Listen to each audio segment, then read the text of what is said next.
হরে কৃষ্ণ বন্ধুরা, আজ আমি বানাবো পেঁপের একটি দুর্দান্ত রেসিপি। তো সেটাই তোমাদের সঙ্গে শেয়ার করব। তো প্রথমে পেঁপেটার খোসা ছাড়িয়ে ধুয়ে নিয়েছি, এবার পেঁপেটা গ্রেট করে নেব। তো গ্রেট করা হয়ে গেছে পেঁপেটা। দেখে কড়াই বসিয়ে সর্ষের তেল দিয়ে দেবো, 5 ফোড়ন আর কাঁচা লঙ্কা দিয়ে দেবো।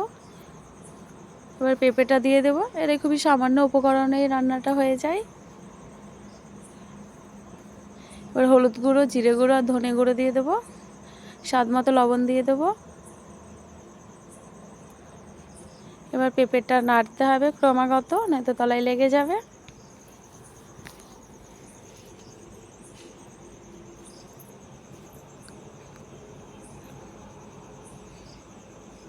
অল্প একটু চিনি দিয়ে দেব।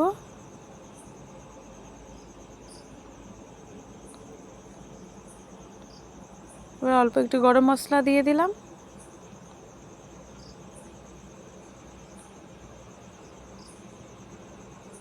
তোমার রান্নাটা রেডি হয়ে গেছে। যদি তোমাদের ভিডিওটি ভালো লেগে থাকে অবশ্যই লাইক, কমেন্ট, শেয়ার করো।